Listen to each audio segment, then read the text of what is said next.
Bene, grazie. Buongiorno. Good morning, ladies and gentlemen. Today we are going to open a free conference session. It's a bit of an unusual setup. We'll have Monica Maggioni, president of RAI, the state television, and he really can't do without coming to the meeting, and we can't do without her, actually. So we're happy she's here with us. We entitled this session Maps, Pieces of War and Roads to Peace, to quote Pope Francis' expression on a piecemeal war, world war. And we would like to focus on this very complex and difficult world situation, and Monica will deal with this. The first presenter is a very distinguished person. We have Mr. Claudio Descalzi, CEO of ENI since 2014. He has long experience in the field that is the world. So welcome back, Monica, and welcome, Claudio Descalzi. As I said, after this first part,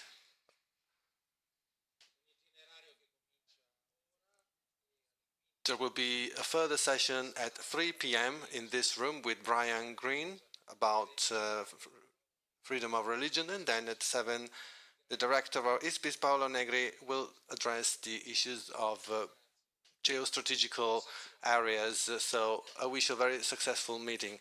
Thank you very much, and thanks all of you in this room. And thank you, because the idea of organizing this conference together was not really easy, but I thought it was a very important opportunity that I really didn't want to miss it. So going through different aspects of the world, beginning with Claudio Descalzi, as Roberto said, this is really a wonderful opportunity, because grasping this man for an hour and a half, he's always traveling around the world, is not easy. So we're really happy to start this conference with him.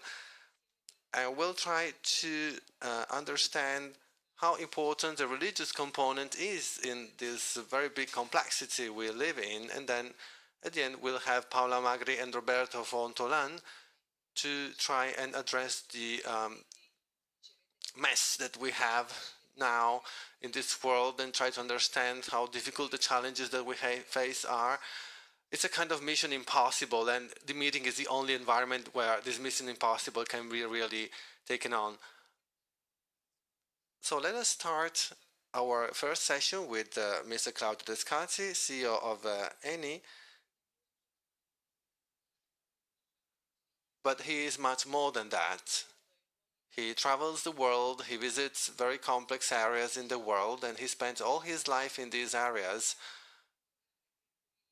in a very special way. That is, he's a person who lives within the world of energy production, that is development, and that's what we're going to hear from him in a moment. So let's start in a provocative way. Someone would say, well, energy is oil, and that's the reason behind many conflicts. That's maybe an oversimplification, but that's what people would say. But when we wanted to start to discuss this together, he said, wait a moment, we want to see this as a very important factor for development. Energy is a very important factor behind development. So before starting considering all the important elements, what should we consider? Is energy a developmental factor, or is energy a factor causing wars and conflicts? Well, let me start by saying that energy is a means, it's not an end, and man is the subject using this means. If somebody then decides to use this means in a bad way and causing conflicts, just making other people weak, well, that's again men. So it's not the energy that decides anything. So it is either used, it is either kept or utilized. So we might have conflicts for oil, for gas, for access to energy, but we have to think that in the world there is 1,600,000,000 people that do not have access to energy. There's more than 2 billion people using biomasses. That is charcoal for domestic use, for heating, and biomasses causes more than 4 million deaths every year, more than malaria.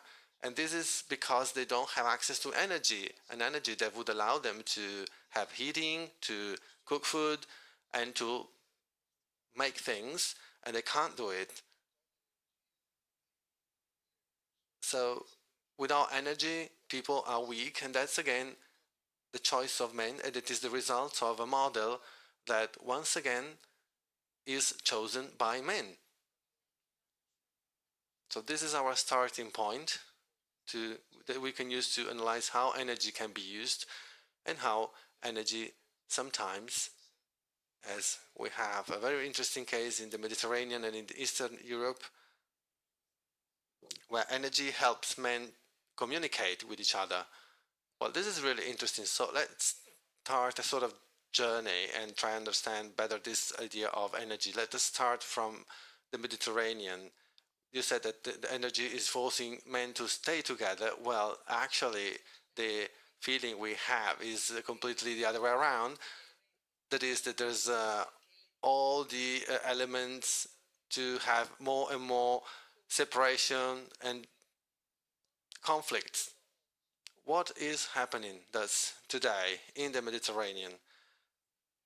Normally, what we see on maps is that the Mediterranean and the southern shore of the Mediterranean, but not only that, and we'll see later why and how, it is becoming the place of separations. And then, in your view, there are opportunities whereby the Mediterranean could be something very different from what we see every single day. Well, in the Mediterranean, there are tensions indeed. They are growing.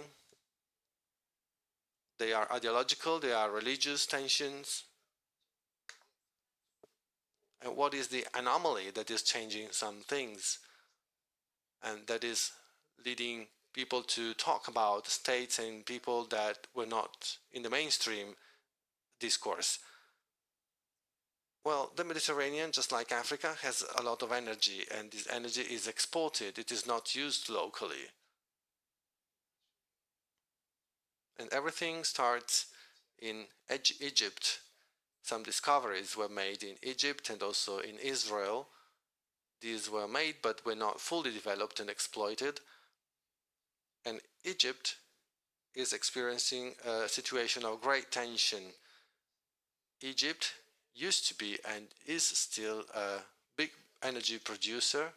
It produces about 45 billion of cubic meter every year, and it uses a very small part of that. It's got great potential for exporting. Just to give you an idea, so we're talking about gas. Well, we use different terms, we use different references, so please, yes, I know sometimes it's difficult to understand what I say, so just raise your hand and ask. Just to give you an idea, in Italy, we use about 70 billion of cubic meter of gas every year. It used to be 85, it decreased to 70. Egypt basically is based on gas, and it produces and it uses gas. But now it couldn't have enough, so it started to import. In Israel, there's a lot of gas, and it could be used, but there's no infrastructure. It costs a lot to develop infrastructure. There's Cyprus, there's Lebanon, there's Libya, which is still at a standstill. Now, a great discovery has been made in the Mediterranean, in Egypt, a big gas field, about 1,000 billion cubic meters. Let us see where exactly. You see there is a field between Cyprus and Israeli water. This discovery basically would make Egypt self-sufficient and could also even export some of that gas. And this also creates a physical link between the discoveries that you see on your right-hand side. That is the Leviathan Basin. That's the Israeli part, covering parts of Lebanon, water, and Cyprus, and also partly Egyptian. So these discoveries, basically with this link with Israel and Cyprus, have now the chance to be developed because there was a lack of infrastructure. Egypt has infrastructure. So now dialogue has been initiated between Egypt and Israel, a dialogue that was non-existent, and we know that for political reasons, and there's also further reasons because there's an existential reasons behind the development of this energy system for the development of the countries to export. So this is a way to communicate between the president, the Egyptian president, and the prime minister of Israel, and the president of Cyprus, and Europe, because Europe plays a role in this. Europe needs to diversify its energy sources, developing not just the northern part, but also the southern part. So now a dialogue has been started. It is a positive dialogue in human terms among different components. So this discovery, the Zohr field, that means that has a lot of meaning for us. This is sort of moment of rebirth. So this field has been discovered, and so it's not just a matter of having more energy. We now have the chance to put together countries and policies and people that until not long ago were not really talking to each other in the best scenarios, if not having big clashes between them. So putting together resources just like the ones that have been discovered there, what does that mean? We understood that they have this chance to establish a dialogue now. So before we said no, there were wars, conflicts because of oil, but here instead we have dialogue because of energy, because of a gas. So what does that mean to Europe? Well, first of all, this first point that I mentioned concerns the local region, but then, of course, dialogue is also concerning Europe.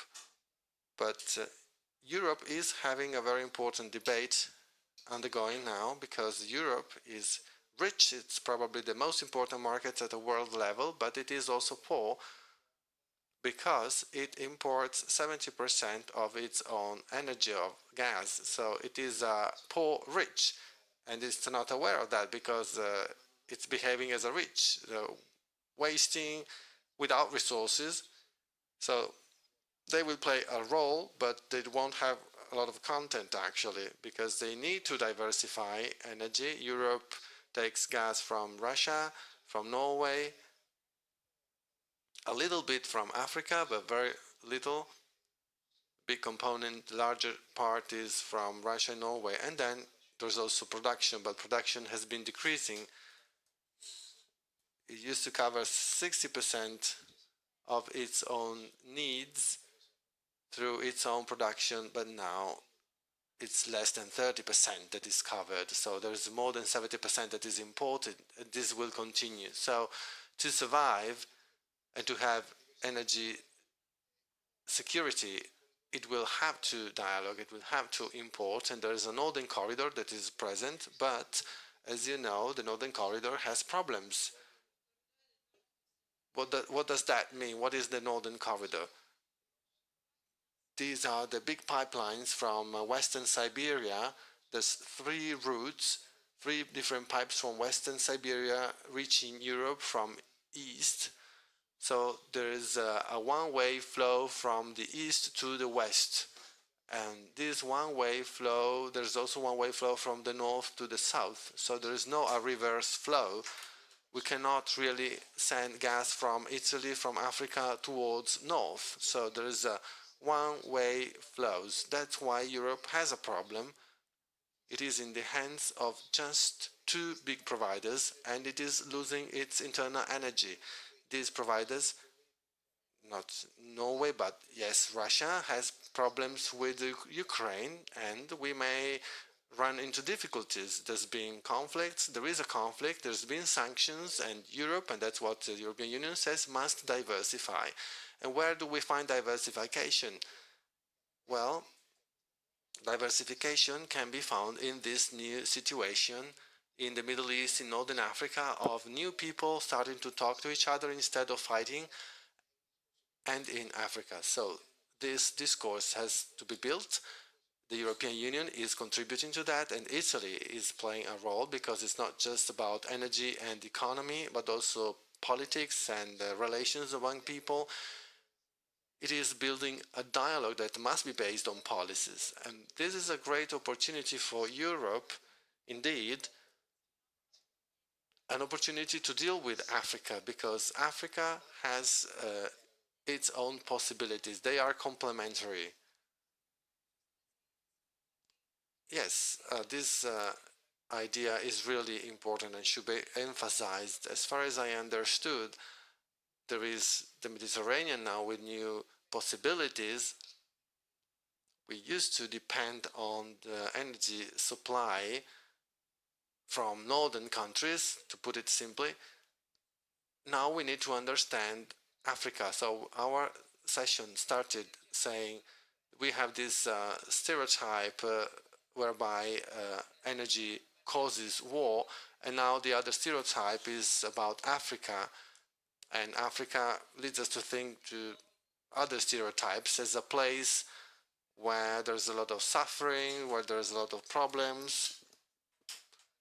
So there's a great despair there, there's big clashes, and now it has become a location where there's a production for potential instability in Europe due to migration flows.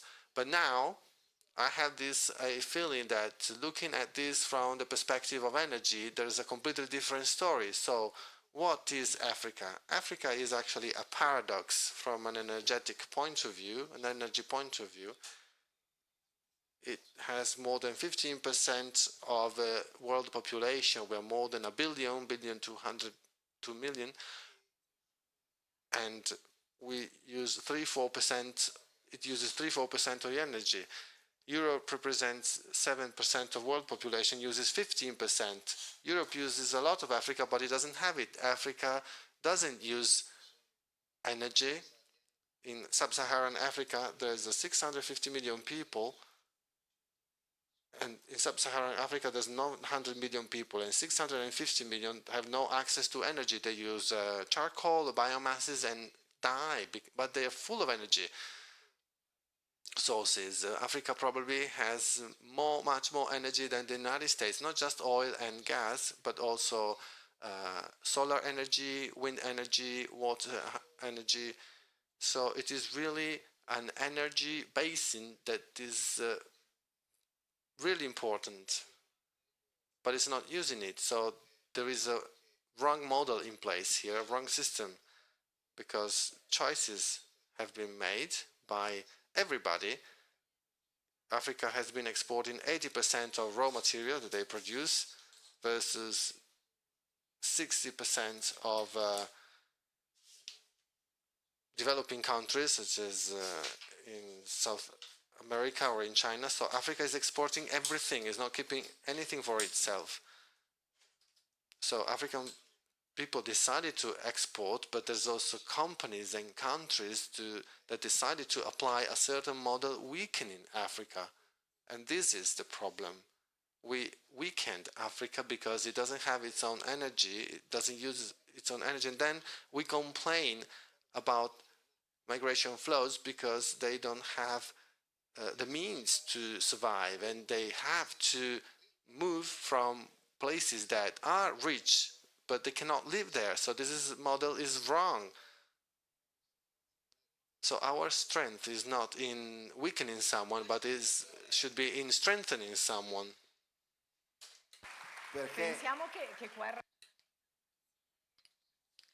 Let's think that the title of this meeting is You Are Good for Me. Yes, this is right the point. Africa is a major opportunity for Europe in terms of energy, but also from a social point of view.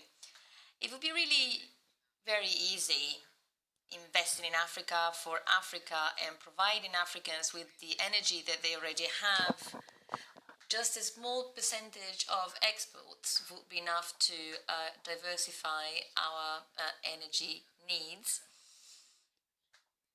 At the same time, we will be safer. Africa has major opportunities. We must be aware that we don't have to impose our strength to them. Now, I've been dealing with geopolitical issues for all my life. These issues in Africa are absolutely true, as explained by data, but this is such an enormous issue that sometimes you see that policies are working and there is some change, which seems impossible. Now, you've been working with these countries on a daily basis. Is there anything that we can do in order to achieve results? Sometimes we say that migratory flows need different responses. Still, one of the responses must be the development of the countries of origin. How can you provide for energy rebalance? It's not a simple issue. Enel has done that. We have done that. I've been working on that personally because we were weak. It's a bit strange to say that. We actually arrived in Africa and we were the last ones 50, 60 years ago. I spent 18 years of my life in Africa, and at that time we were weak, and therefore being weak, we needed to give something more.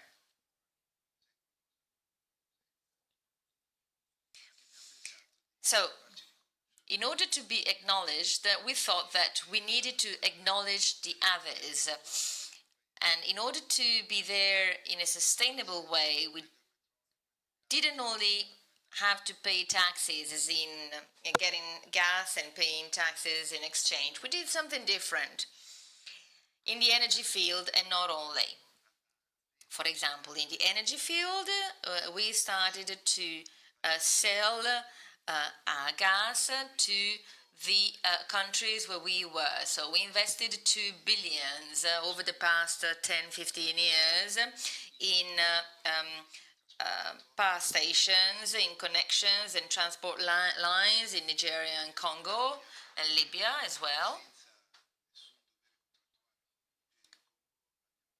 In Libya, for example, rather than selling gas on the external market, we decided to sell gas at a local level. It's not an easy choice because you needed to sell it cheaper. Then we also had to build up power stations, which is not our core business, and we needed to do that in order to transform energy, and that was not simple. Profits are assessed on a quarterly basis, and profits say that this is not the right policy. So if you make a profit analysis, this is not the right policy and the right direction. But if you want to create value, which in the long run is in line with profits, it means that we are focusing on future generations, which is what we have done. So we were weak because we were competing with the major American companies and British companies and French companies. And so we had to give a lot more. But that also was a cultural issue. We created values. So we started to diversify from oil and gas to agriculture and agricultural projects, healthcare and energy, access to energy for the people who didn't have it. Today, we cover 18 million people with our power stations, which is not our core business, as I said. But this is a shift from profits to something else. Maybe you earn less, but you create more value and you become more credible because you take risks. This is a major step forward. Not many companies do that. Italians do it more than others, I would say. Well, this is some good news for us, which is not very often the case.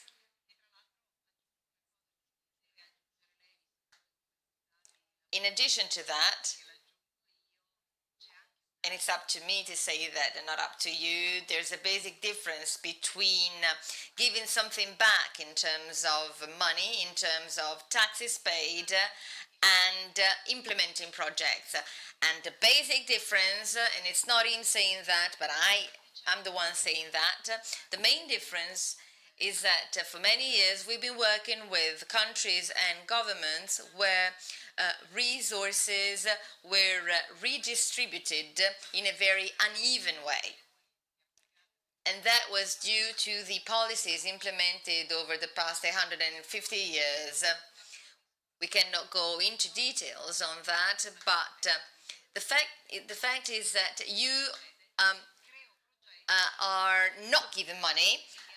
You are implementing projects which has a cascade effect, a direct cascade effect on the whole population.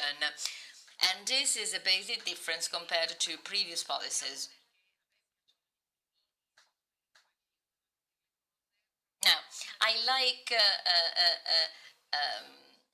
going into details and schemes. We have seen that there is a ZOR in the middle, which could change things for Europe and Africa, going through people. ZOR on its own cannot do anything. ZOR is just the name of the gas field which you saw on the slide before.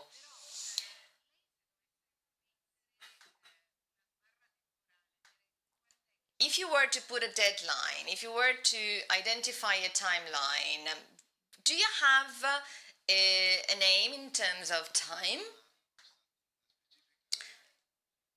So this is the energy, not only from north to south or south to north, but becoming circular. As for the timeline, we'll be developing it in 2 years, and in 4 years we will achieve maximum capacity, maximum production. And then there is Cyprus, Egypt, and Israel that must be considered. Discoveries have just been made in Mozambique. And so, as you can see, we are connecting Europe and Africa through the Mediterranean, and this is possible, and it has never been explored before because we were usually going to the east and not to the south. Cycle could be quite short. It could be on a 10 or 20-year basis. And access to energy in this case would be linked to the energy mix, as in energy needs will increase by 25% over the next 20-25 years, and the population will be increasing by 2.5 billion people worldwide. And we need to think about energy mix in terms of emissions. Africa will increase by 35% in terms of energy needs. Right now, Africa must be helped to have more energy, more access to energy, and to choose a cleaner energy. therefore we need to be quick and fast. And so the cycle is going to be on a 5 or 10 year basis. In the past, when talking about our relations with Africa, we were thinking about us as rich countries helping poorest countries. But I have to say that this is not the case today. This is no longer the paradigm. This no longer applies. If we have to think about global rebalancing, it's not that our countries are rich and will help Africa. Rebalancing is the only possible way. You were talking about energy rebalancing, but energy rebalancing also turns into an opportunity for development in these countries. And this is also connected to migratory flows. Yes, a cultural leap, a cultural change is needed.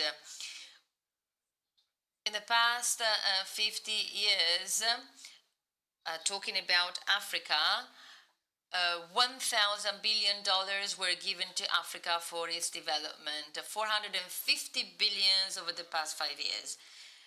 But Africa is no longer strong. Africa has no longer access to energy. In the past 10 years, the Africans did not change their access to energy. We don't need to give them money. We don't need to pretend to be good. We need to provide them with tools.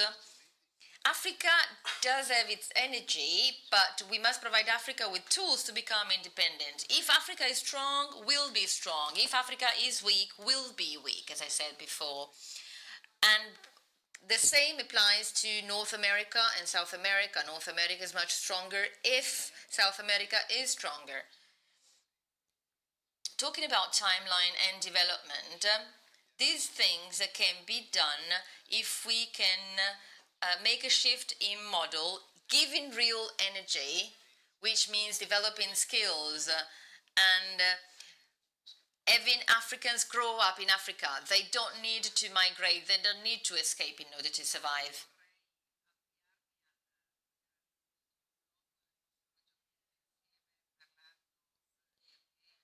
Now, let's talk about the environment and climate, because I always like talking about that with somebody dealing with oil and gas. But before that, one last question. Oftentimes,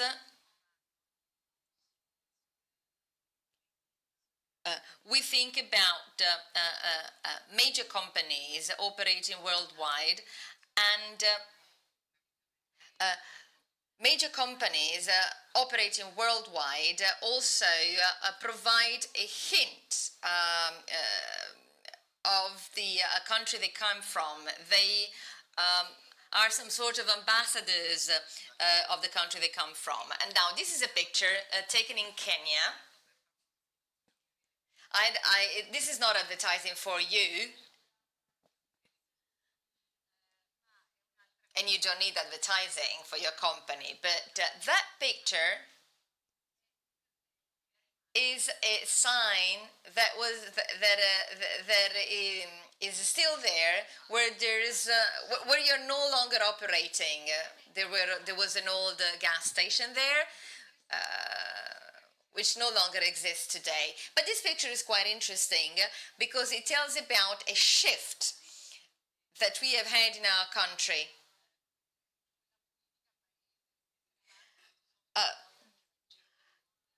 Do you feel that you are still advertising Italy worldwide with your business?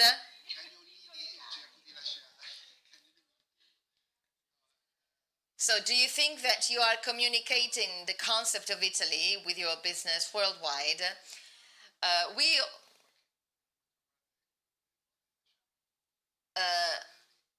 tend to leave positive things in the countries where we operate, and I think that we communicate a positive image of Italy. And this has been acknowledged by what we leave in the countries, like these signs, but we also leave agricultural projects. We leave medical aids, we leave training in the countries where we operate. We're not the only ones doing that, but in Africa, we are in the front line.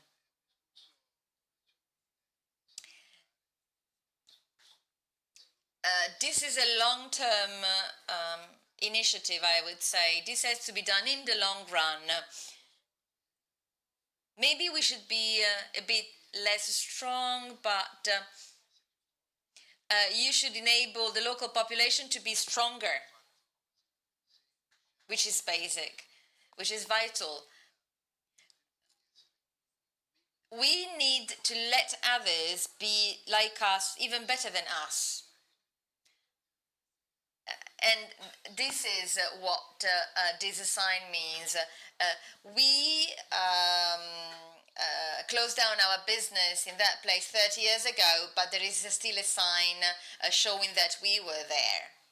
So let's talk about the environment now. I have to say that some years ago I lived in the US, and I found out that one of your competitors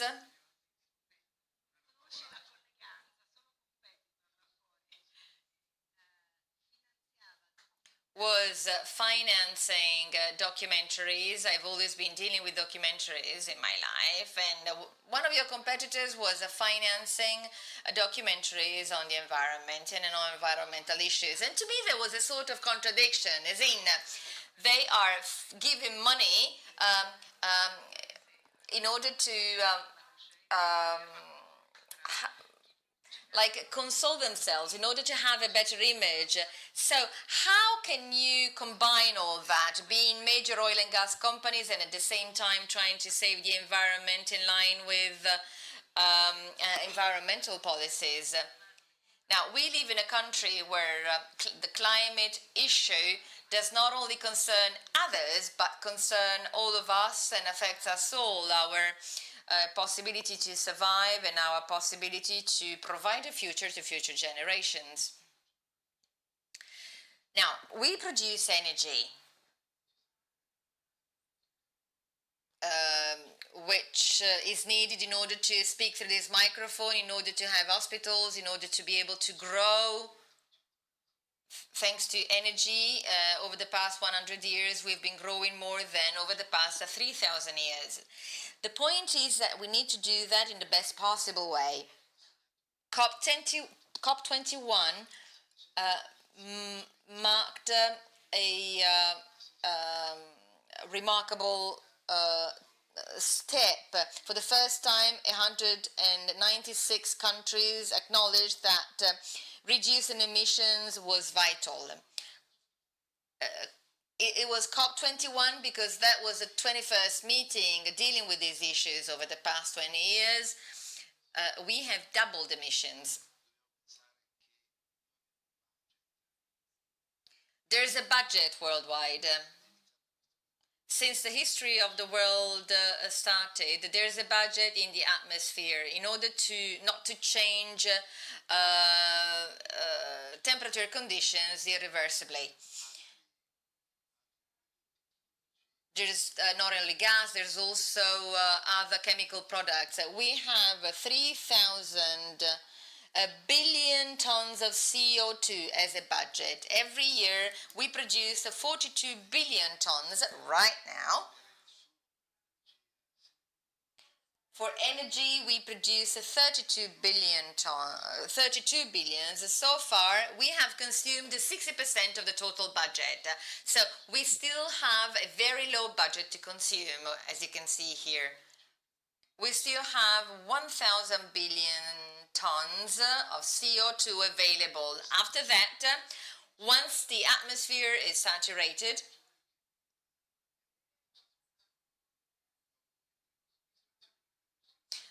an irreversible situation starts. And everybody has acknowledged that. There has been no reaction. the limits set in Paris will not lead to the necessary reduction by 2030, not to go beyond the 2% increase in temperature. China, India, Europe, the US are the biggest producers of CO2, and only with these countries we will go beyond the limits. We will exceed the limits. In order to produce energy worldwide, we are still using 41% of coal, producing 76% of CO2. So out of 32 billions, 10, 11 billions are produced by coal.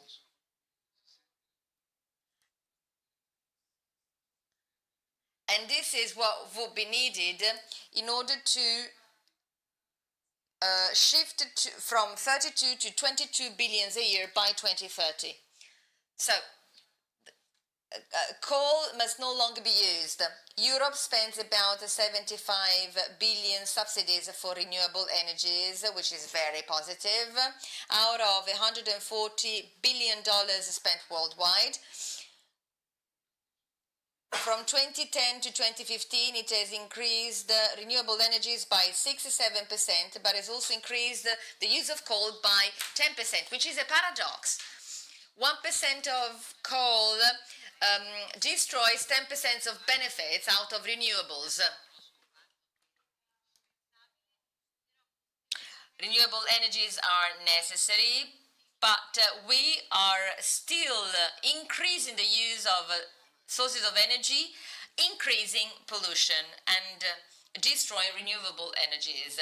So we have chosen coal because it's cheap, and we have nullified all the major investments made in renewable energies. But why is that?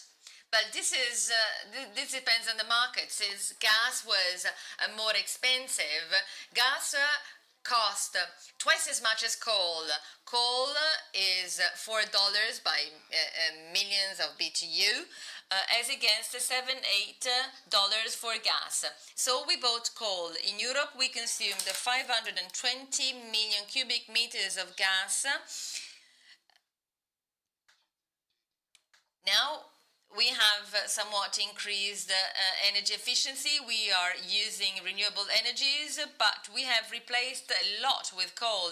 Germany is investing 19 billion euros in renewable energies, and it has increased the use of coal. It's now working on coal. So if we use less coal, we use more gas, and therefore you make more profits.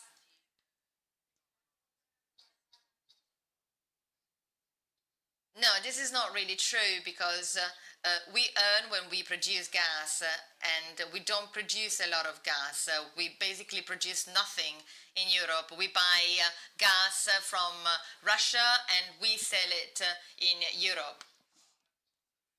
I'm just trying to be very objective here. It is a paradox. It is a European paradox. Europe is poor in energy and therefore has to buy what is cheaper. But China and India are doing the same. And we must avoid Africa doing the same. Africa burns wood, which is even worse, because at some point you destroy the primary forest, you reduce possibilities to produce oxygen, and you increase the possibility to produce CO2. Now, the scenario is a bit clearer. What do you think about the future ahead? What should we do? And what would be the best possible result? What is the final aim?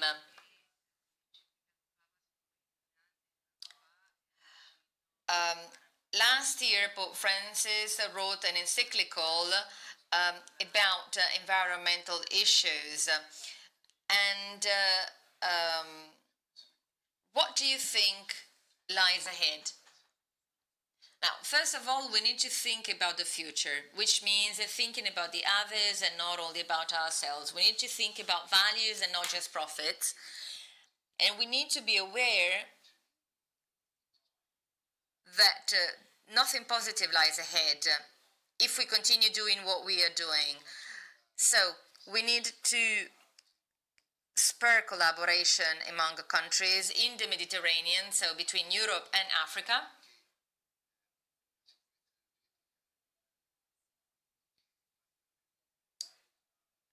Energy safety must be promoted in line with the environment. So gas and renewable energies are the future, and they can help us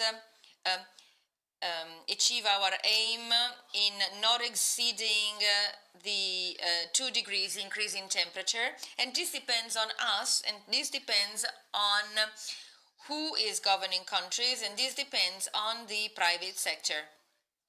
The market cannot promote coal just because it is cheap, but that has a cost in terms of renewable energies and human lives.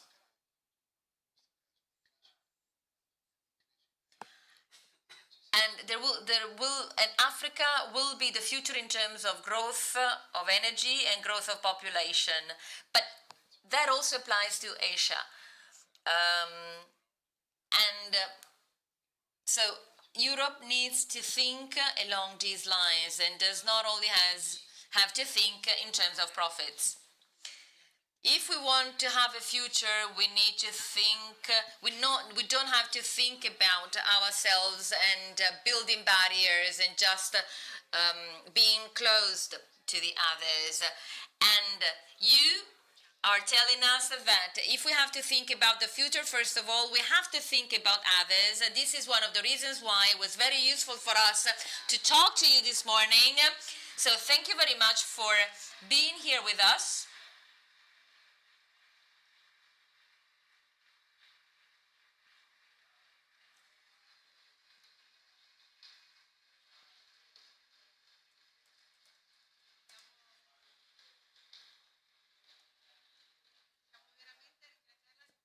Thank you very much for being with us on this very special journey, because one thing is reading out these issues and trying to understand the whole scenario. A totally different thing is hearing these issues from somebody dealing with these issues on a personal basis and working on that on a daily basis. So thank you very much for being with us.